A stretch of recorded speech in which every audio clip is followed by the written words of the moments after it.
Τα αγαπημένα μου μέρη για ένα πανέμορφο σπίτι. Κοίτα τι έχει φτιάξει ο μεγάλος. Ο μέγιστος ο ποιητής. Πολύ καλός. Πω, είναι καταπληκτικός. Δεν ξέρω οι γείτονες τώρα εκεί απέναντι αν του παραπονιούνται, αν δεν τους αφήνει να κοιμηθούν. Με το φως, αν είναι κανένας περίεργος. Στριμάδι θα. Άμα υπάρχει ένας που γκρινιάξει για τον άλλον που έχει φτιάξει αυτό, είναι στρίγκλος. Αν είναι περίεργος, ξέρεις ο κακός ο γείτονας τι πρόβλημα. Πρώτον δεν ανάβει και φώτα ο γείτονας το βράδυ, του βγήκε και τζάμπα. Τα ανάβει αυτός απέναντι.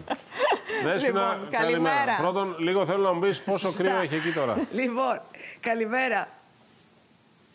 Έχει αρκετό κρύο και κρίμα που δεν έχουμε χιόνι για να το απολαύσεις, Δημήτρη μου. Όμως σε προκαλώ ή σε προσκαλώ, αν θες, καλύτερα για τα Χριστούγεννα, γιατί μάλλον θα τα κάνουμε με χιόνι. Λοιπόν, τι να παραπονεθεί, Νίνα μου, ο γείτονας. Εδώ μιλάμε για ένα υπερθέαμα. Εγώ ζήλεψα βλέποντάς το. Εκατοντάδες λαμπάκια, παιχνίδια, ως και την φάτνη έχει φτιάξει και είναι όλα πολύ όμορφα βαλμένα και μιλάμε για ένα νέο, τον Γιώργο τον Γεωργιάδη. Είμαι στο βαθύλακο του Δήμου Σερβίων Κοζάνης, ο οποίος ασχολείται και με τον πρωτογενή, τον Νεμέα. Το ίδιο πράγμα έχει κάνει και στο δικό του χώρο. Δηλαδή, στο χώρο που έχει τα χωράφια του, έχει στολίσει και εκεί το σημείο, το κτήμα. Νάτος ο Γιώργος που ασχολείται λοιπόν με τον στολισμό. Θέλω καλύτερα να ξεκινήσουμε περπατώντας.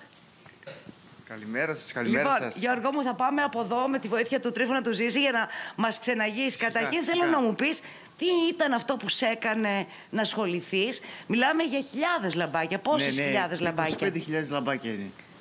25.000. Και πόσο χρόνο χρειάζεσαι για να ξεκινήσεις και να το στήσεις? Από αρχές Νοεμβρίου, για να το ανάψω 1 Δεκεμβρίου το σπίτι και σιγά σιγά βάζω κάποιες λεπτομέρειες μετά.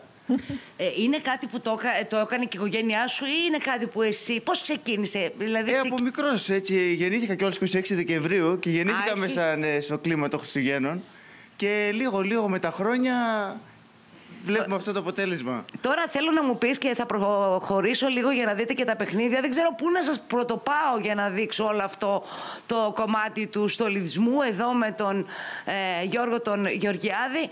Ξεκινάς δηλαδή πολύ νωρίτερα, έτσι κι αλλιώς. Σωστά, ναι, σου παίρνει πόσο χρόνο? 1 μήνα γεμάτο με παίρνει και μετά βάζω κάποιες λεπτομέρειες. Και πόσο μετά για να ξεστολίσεις? Πάλι το ίδιο περίπου.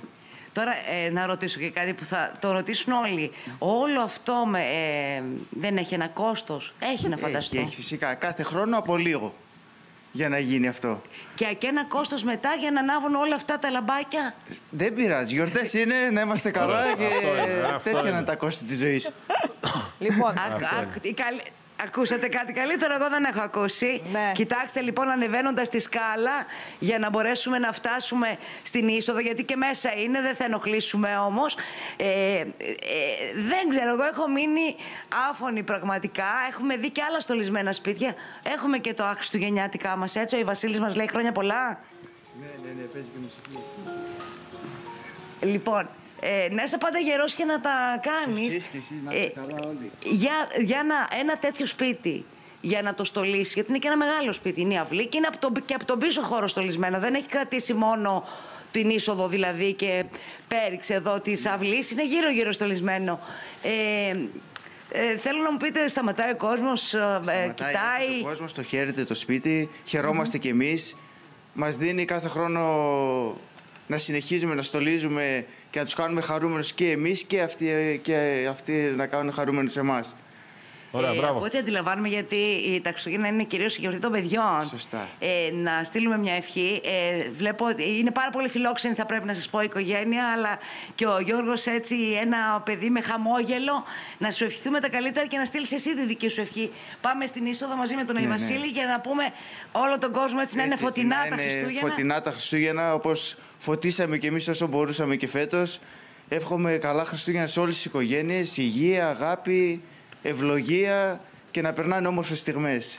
Να είστε καλά. Ευχαριστούμε πάρα πολύ για αυτές τις πολύ ωραίες φωτεινή η ζωή σας. Φωτεινή και πολύχρωμη. Πάρα πολύ ωραία. Κάποια στιγμή το κάνω και εγώ έτσι. Το σπίτι σου? Να φαίνεται από το διάστημα. Θα έρχομαι εκεί να βγάζω φωτογραφίες. Λοιπόν, πάμε τώρα. Κώστα Στάμου και Έλενα Αποστολίδου στην Θεσσαλονίκη.